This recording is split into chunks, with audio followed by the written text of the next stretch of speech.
Welcome back to the Mountain Morning Show, and I could not be more happy than to have science fiction writer Scott Parkin here from Orem, Utah. Welcome, sir, to the show. Good to meet you. You know, you're from Orem, but man, you're all over the whole planet, it seems, with your writing. And this particularly is exciting, and that is that you have been honored as being one of the Writers of the Future, L. Ron Hubbard's Award. It is pretty spectacular. It really is. It's extraordinary. It's an international contest. We had winners from all over the world. One from New Zealand. We had an Australian living in Vietnam. We had an artist from Poland, from China, from Australia. I mean, it was just a really extraordinary experience. Well, welcome to the show. It is really great to have you here. I'm a huge science fiction fan, as you've probably heard in our open as we were talking about you, and of course about Star Wars and things. And there's even one of the rather famous Star Wars writers in there, Kevin Anderson, alongside you. So you must feel pretty elevated, I think is the word. Absolutely. One of the things that you get to meet these amazing writers. I've been reading since I was a child, right? And they're out there, they're trying to help us understand things, help us be professionals. So I have the fortune of actually being the story right before Larry Niven's In Constant Moon in the anthology. It's an extraordinary experience. Such great company. Orson Scott Card. Orson Scott Card. Unbelievable writers. Yes. So I guess at the outset, let's talk a little bit about your background with writing, because your background in writing is as varied as your career choices have been. It is. You have tried everything, and you've done the same with both the working side and the writing side. Yeah, actually I've been a technical communicator for 25 years in the software industry. I've actually so far made more money from selling literary and slice of life stories than from writing and selling science fiction up until this anthology here, where I think I finally turned that around. So. And are you happy to make that adjustment? I've been, I read and write literary and other things out of a sense of personal joy, but what really thrills me, what really gets my excitement up, is writing science fiction and reading science fiction and fantasy. Is that because, and I'm kind of assuming here a little bit, that because it seems that science fiction always has an influence on our future, ironically. Yes. We talk about it as if it, often as if it already is our present. Mm-hmm. But by doing so, we seem to invite it into our future and into our present.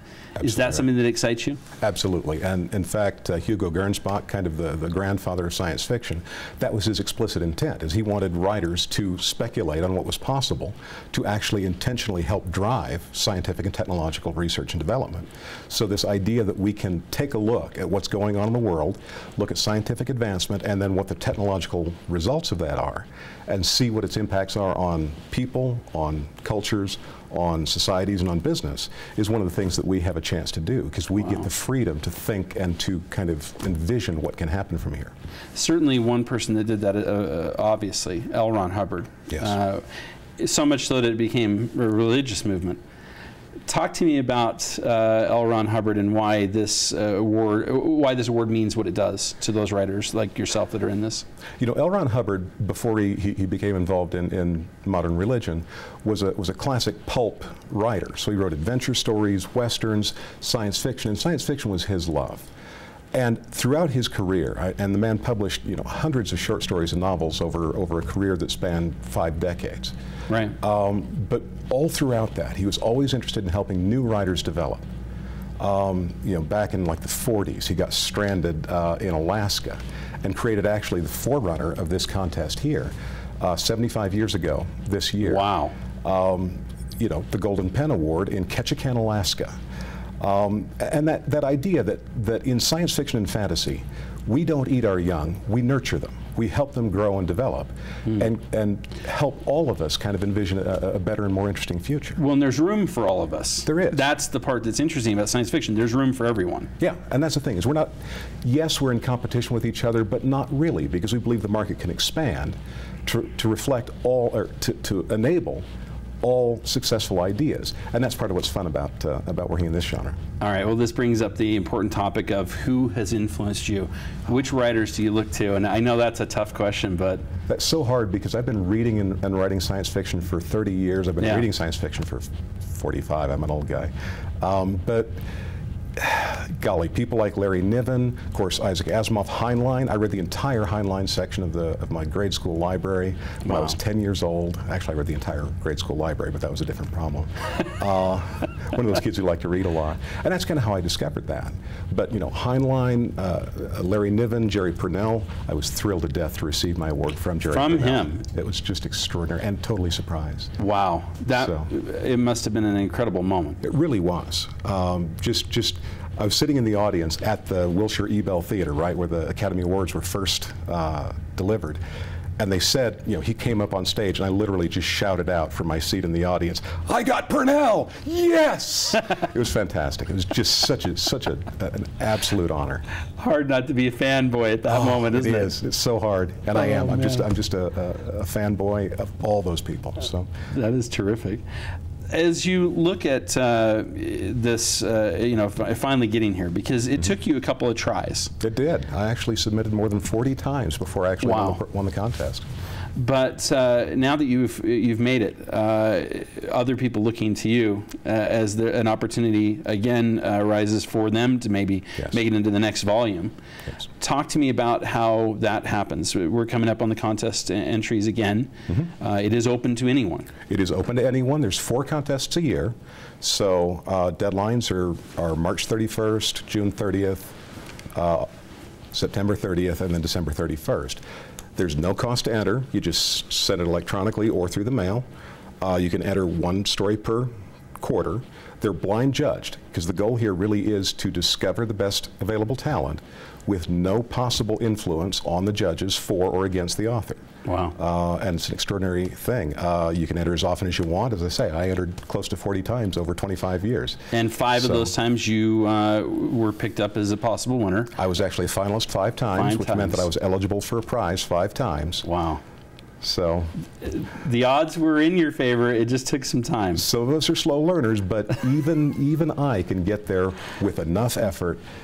You can do it if you're willing to work. Well, when you say even you, that's certainly bringing it down a notch from where people have elevated you to in this book. I saw some awfully nice things have been written about you with regard to that story, and I'm pretty excited about it. Tell me the name of the story. The story is called Problems Made for Alien Minds.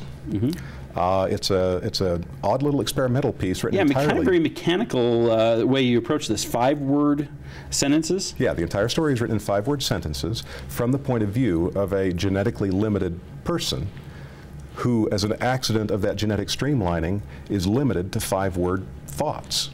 So he expresses himself in 5-word sentences and is sent to be an ambassador to powerful aliens capable of destroying planetary ecologies, with no idea who they are, how to speak to them, or anything else. So it's a kind of a discovery, problem-solving mystery. Is any wonder why people looked at this as being an award-winning piece of work? Because frankly, that must be difficult to do time and again, to write 5-word sentences for each thought. As a guy who has no natural poetry in his soul, I discovered that in fact I do have poetry, because when you write in 5-word sentences, you can't help but pick up a little bit of a poetic diction and start to write in stanzas. And it's really interesting because since I had to put a full thought into 5 words, I also was able to really condense the storytelling, which is, so it's only a 3,125 word story, 5 to the 5th words long, but it's got about 15,000 words worth of concept density in there, so it's a lot of fun. It teaches you to be, it will teach you some brevity, doesn't it? Which you may have noticed I sometimes lack when I talk. I like to talk, I like to write a lot of words. Me too. So that's hard. It is. Now, one last thing I want to talk about is we look at possible entries from other folks. If you're watching and you think, hey, I've always wanted to write a little science fiction. I think that you and I have certainly come to the agreement that one of the things that helps you write is experience. Yes. Experiences. You've had many. You've traveled all over the world. You've had every kind of odd job. Like me, I've sold horse feed. You've done things just as unique. Yep. Right? Talk to me about how that helps with the process of writing.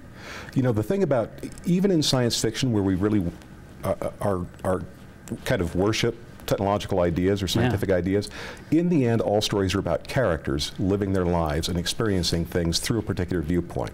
So, you know, in the last 5 years I've both worked with corporate IT departments to enable international regulations, and I've driven a forklift. We have this in common, which is pretty cool. Right? And those experiences really teach you to see the world through different eyes. And that ultimately is the power of science fiction, is to see the world through different eyes and to imagine something better and different and to see how every kind of character interacts in that. It gives you an opportunity also to get in their shoes, doesn't it? And to be in their shoes and to know the world as they know it. Mm. It really is a lot of fun, and I'm looking forward to whatever my next odd job is. So. Well, it's awesome. I can't wait to see what the next odd job is, and I hope, as I understand it, there's the possibility that maybe something that might be a science fiction movie someday? Oh yeah, no, I'm working on a project actually with my son that, that we think has Transformers-type appeal. And you'll be hearing about that here in just a few years. We're putting it together right now. I hope you'll bring it back here first. If I can encourage you to do so, it'd be great. Love to. Really thrilling to have you here. Scott Parkin, again, winner of the 31st Annual L. Ron Hubbard Achievement Awards. And again, the book available just about everywhere, isn't it? Starting May the 4th. Right now you can pre-order on Amazon. But yeah, it releases on May the 4th. May the 4th be with you. There you go, indeed. Thank you so very much for being here. Great, great time. Good to meet you. We'll be back with more right here on the Mountain Morning Show after this.